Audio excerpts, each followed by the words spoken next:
Okay, let me start this off by asking you all a question. I know it will sound strange, but I'll promise it will all make sense by the end of this talk. So, how many of you have been, at least once in their lifetime, being labeled as troublemakers or unreasonable, man or woman? Please raise your hands. Okay, thank you very much. Hold it, it will all make sense in a minute. So ever since our society has started relying heavily on information communication technology, and particularly digital, we've witnessed incredible overthrow across industries. We've seen companies rising from out of nowhere to reshape entire industries, and some others that were fairly successful at that time, failing to recognize the needed change and falling spectacularly and disappear. Now, digital evolution is a cyclical process. It's based on fixed rules and principles, and it should be fairly simple, if not easy, for at least those of us who work in that domain to understand the impact that a new evolutionary cycle will have on our companies and ultimately on ourselves.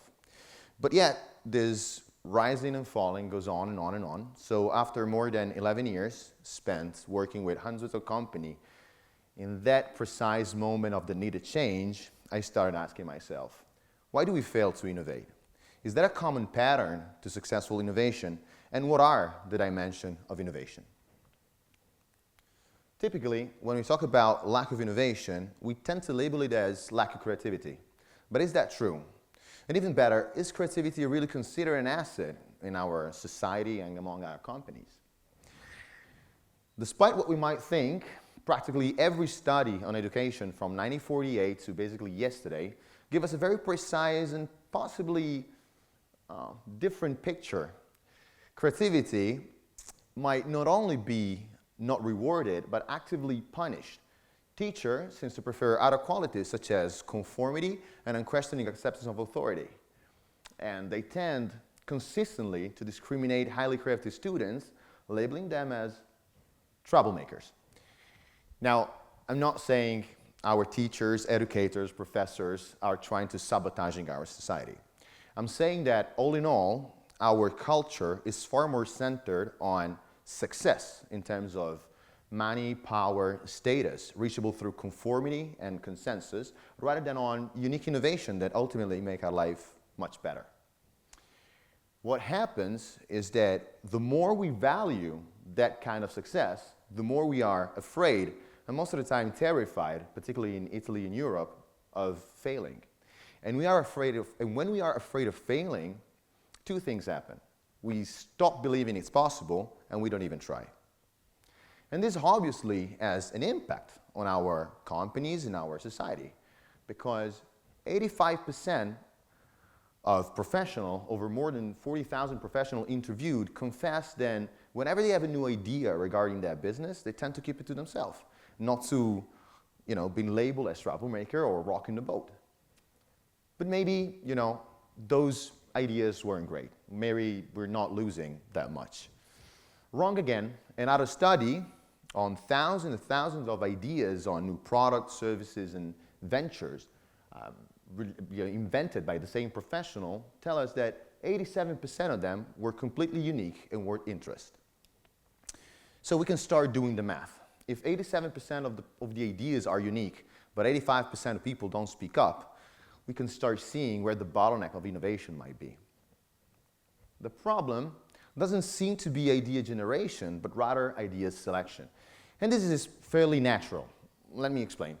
Innovation is a process of creative disruption that always requires, to let go an existing paradigm, for as successful as it might have been in the past, to embrace a new one that still has to be proven successful. And obviously, these raise some barriers. And when it's time to decide to embrace a new innovation, particularly certain very successful companies, instead of opening up, they close themselves in. They're relying on that existing paradigm that gave up fortune and fame in the first place, and they create consensus on it, and they generate what is known to be called groupthink, which is the worst enemy of innovation.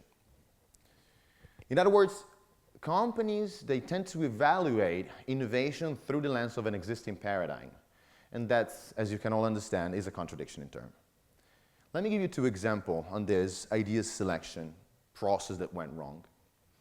The first one regards Edwin Lang. He was Steve Jobs, one of Steve Jobs' personal hero. He was an innovator. He invented, among other things, the instant cameras and the polarized filter for light that we use today in billions of products. If you want, he was like the great-grandfather of selfie. He changed our culture forever with that instant camera. So Lang founded Polaroid in 1948. He brought the company from short 7 million revenues to 950 million revenues in 1978, and he dominated an industry that he created for 28 years. But then something happened. Digital happened, and it was about the time to let go film as the epicenter of photography to embrace digital. But instead of opening up, he relied on his known paradigm, the one that it brought him to be so successful. So he generated consensus over it and created groupthink. And when in 1980, he was approached by Akio Morita, Sony founder and chairman, to work together on a project for a digital camera, he refused and dismissed the idea, saying, people will always be willing to have the photo printed. Instead of opening up, he tried to reapply the same paradigm on a different domain. He tried to work on an instant cameras for movies, which right now sounds scaringly like a great-grandfather of Snapchat, a physical one, but back then was pretty counterintuitive. He burned 600 million, the product was a bust, and unfortunately in '82 he was removed as a CEO of the company that he created by his board. But even after Lang was gone, groupthink remained, and 5 years afterwards, the new CEO said, film will always be the epicenter of photography, and we know better because we invented this thing. And when a young Karl Jankowski, you might know him to be the later inventor of Sony PlayStation, desperately tried to pitch him the idea of transitioning the company into its digital phase, the CEO replied, and I'm quoting, "I don't know if I should fire you or punch you in the nose." So I'm not going to lie to you, I love this slide, and it really represents that innovation, most of the time, is an uphill run. It's really tough. This is the first example. And he created a false negative. So a company like Polaroid or Nokia or Motorola or many others that didn't recognize an opportunity. But groupthink and idea selection also generate false positive.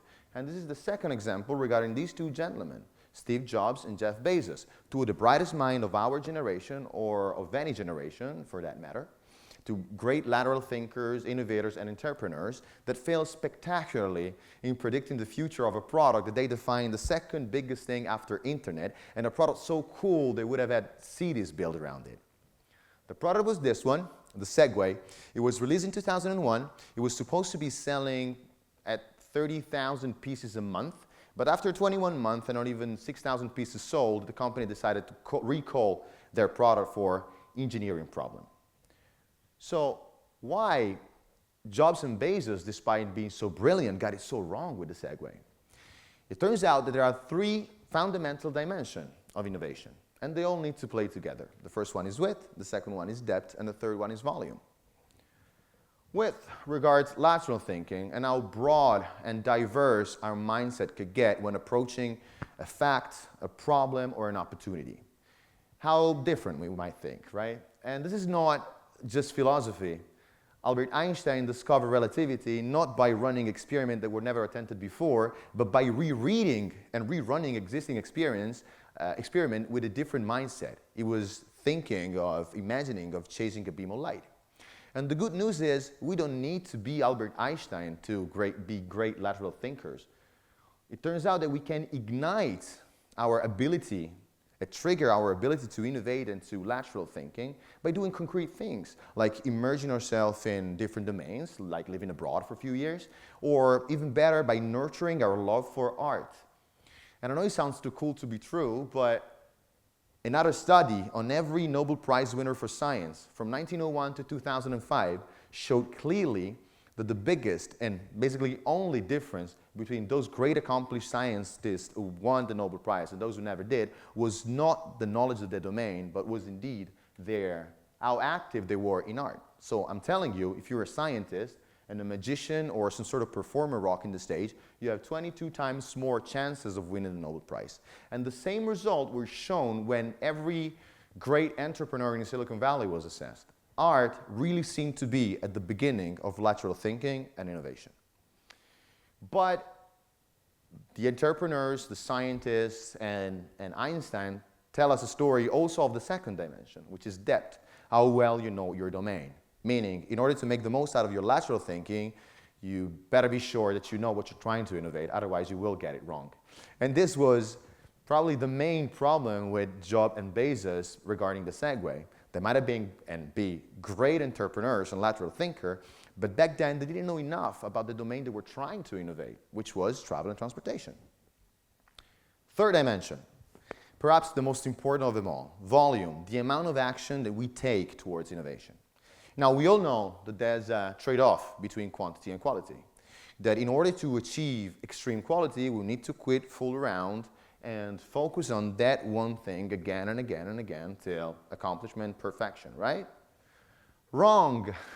When it comes about idea generation, quantity is the only predictable pattern towards quality. Thomas Edison, in order to create a handful of innovation that changed our life forever, he filed 2,332 patents worldwide and more than 1,900 in US alone, including this, the creepiest talking doll ever conceived.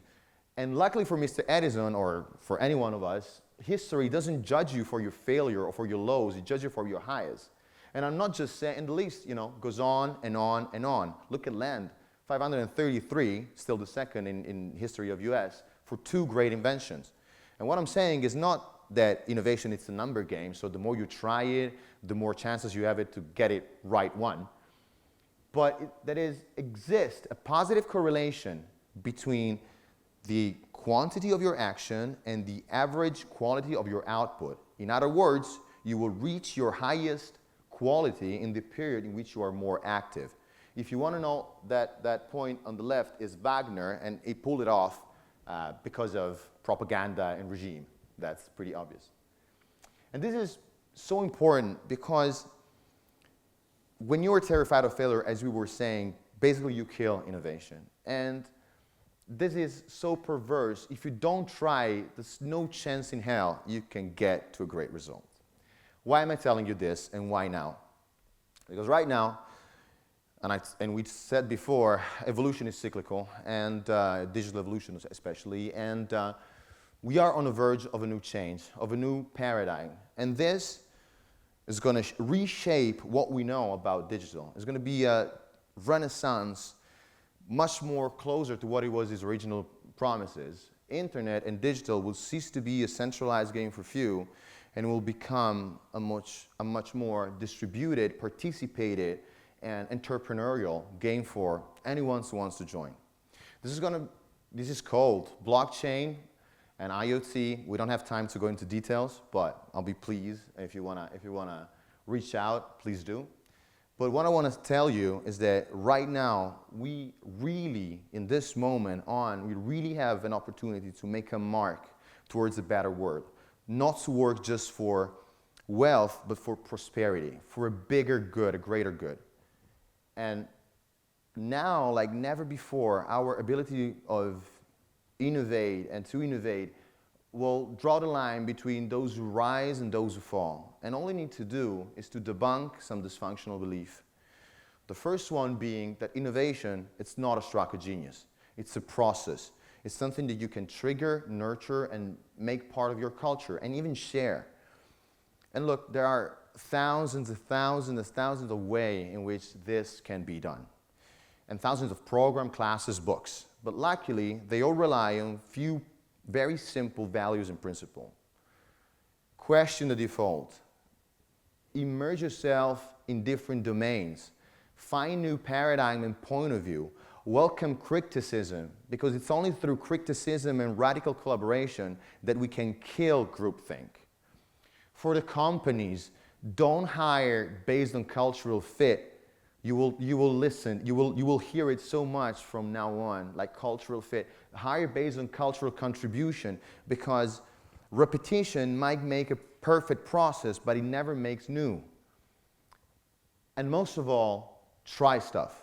Try stuff and try stuff. You know, I've talked about design thinking earlier on, and in this presentation I've picked few principles of them. And the most important principle of a design thinker is designers that don't think the way forward, they build the way forward, and they fail the way forward. In other words, if you don't act, it doesn't matter how good you get it in the first place. There's no chance in which you can reach anything. And I know it's tough. I know it's going to be an uphill run. And that's why I want to share, in a conclusion, one of the triggers that really helped me make that decision.